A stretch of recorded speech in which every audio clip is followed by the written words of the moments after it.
Fala, meus amigos, tudo bem? Bem-vindos ao canal do Professor Pedro Ivo. Videozinho de hoje para tratar das similitudes, das semelhanças entre as figuras populistas que a gente encontra na América Latina. Sejam elas de esquerda ou de direita, existe uma similaridade muito interessante entre essas figuras, o que mostra que a ideologia, na realidade, ela passa longe da política em si, ou seja, me parece que a política ela está acima, os interesses políticos estão acima de qualquer tipo de ideologia perseguida. Então vamos aos exemplos, já deixe seu like aí e se inscreva. A primeira grupo de comparação seriam os políticos que estão atualmente no mandato, Vamos comparar, por exemplo, Bolsonaro com Maduro. A gente sabe aí que tanto Bolsonaro quanto Maduro eles têm um viés interessante pró-militarismo, Maduro e Bolsonaro eles seguiram uma carreira militar, inclusive o Chaves também era de uma carreira militar, e o Maduro só está dando, entre aspas, prosseguimento ao que o Chaves estava fazendo na Venezuela. As similaridades não param por aí, tá bom? Ambos precisaram fortalecer muito o exército para se manter no poder.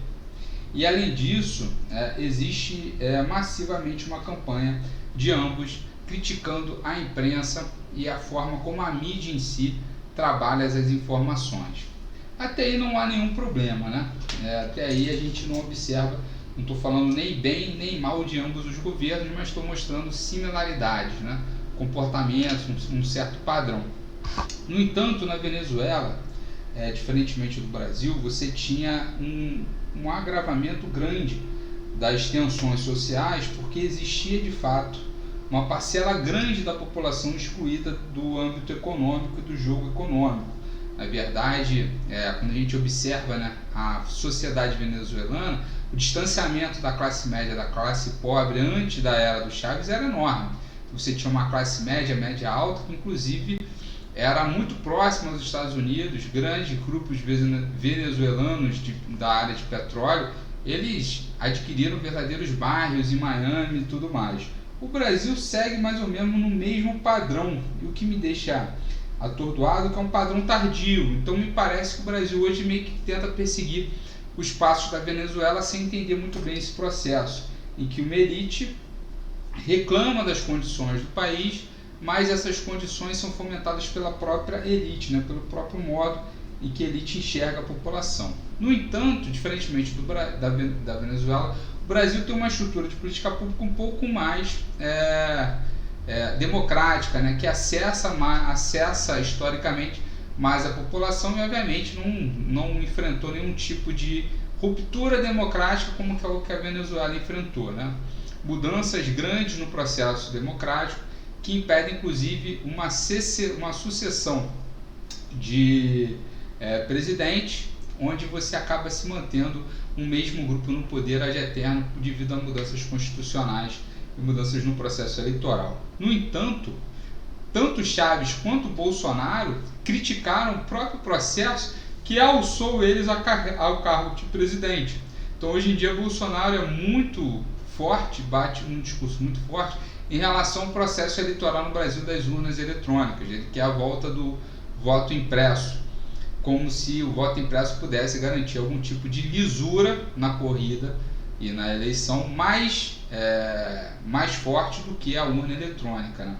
A gente sabe que a simples impressão de um voto não vai garantir de forma alguma a lisura do cargo, a não ser que a pessoa que votou saia com um carnezinho impresso de quem que ela votou, guarde aquele carnê naquela urna eleitoral e todo mundo seja chamado para fazer a comparação dos votos. Votei em fulano e o meu voto não apareceu, o que obviamente se configuraria como um problema, porque você acabaria com a ideia de que o voto seja secreto, ou seja, ninguém é obrigado a revelar o próprio voto, seja de qualquer forma for. Então, com essa questão, a gente percebe que existe uma certa similaridade.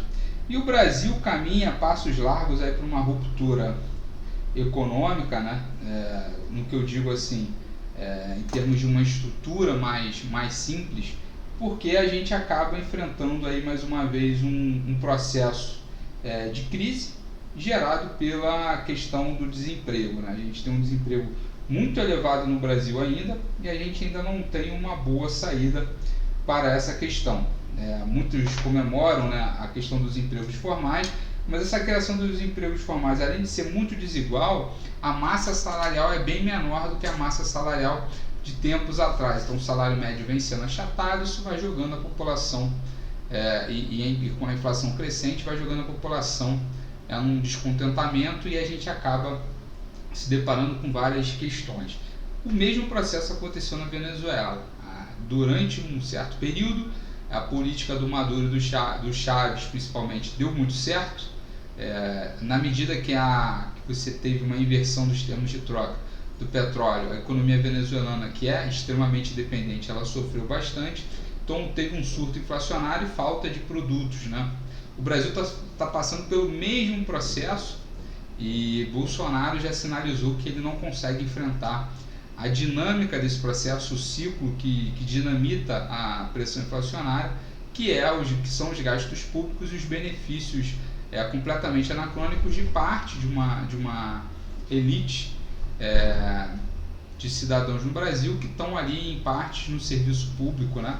Sendo que tem uma outra parte das elites muito forte presente também em outras atividades. A mídia, por exemplo, é um processo de formação de elite, onde a gente tem ali uma concessão pública que historicamente no Brasil, desde a década de 50, é escolhida a dedo pelos atores do Estado para fazer verdadeiros milionários e bilionários. Um ator, Roberto Marinho, ele ganhou a TV Globo após a ditadura militar ter acabado com a concessão da Tupi. O SBT foi a mesma coisa na questão da TV Excelsior. Grupos da Bandeirante, Record, entre outros grupos, todos sofreram essa pressão. No entanto, esses grupos historicamente, que em tese ajudariam, né, o país através de um serviço público e tudo mais, me parece que atualmente estão muito concentrados em gerar conteúdos de baixa qualidade e um jornalismo assim, muito combativo ao governo sem entregar, de certa medida, informações necessárias para que não só se critique, mas se critique e gere uma alternativa. Quando você critica por criticar sem gerar uma alternativa na oratória, você diz que o outro está errado, mas você não consegue se posicionar no discurso. Isso cria ali oportunidades para, como que eu vou colocar, para pessoas que não têm uma solução, mas sabem criticar. Bolsonaro subiu assim, criticando o PT, e agora a gente vê a crítica em cima do Bolsonaro, que deve fomentar a volta do Lula e do PT ao governo.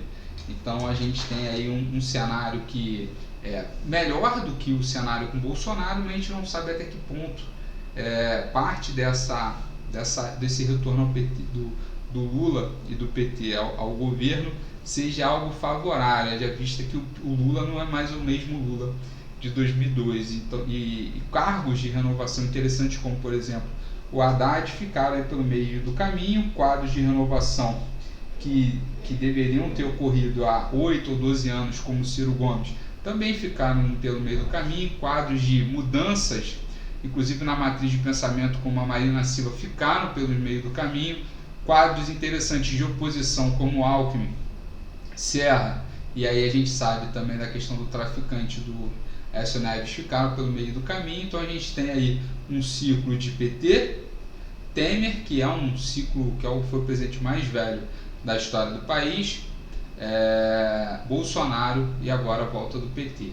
Então parece que a gente está preso num ciclo, mais ou menos como a Venezuela e outros países da América Latina também ficaram presos nesse ciclo, sem gerar uma mudança na estrutura democrática. Quando a gente olha para os Estados Unidos, a gente percebe que essa mudança é muito forte. Você tem ciclos de presidente que, na verdade, nunca foram continuados mais à frente, e a única coisa que a gente teve de parecido com o Brasil foi a eleição do Bush pai e do Bush filho, né? Famílias ali se mantendo no núcleo do poder através do processo de disputas eleitoral. Então aqui me parece que a gente está preso num ciclo sem gerar uma renovação que seria interessantíssima, né, para o país e para as futuras gerações. É isso, meus amigos, um abraço e até o próximo vídeo.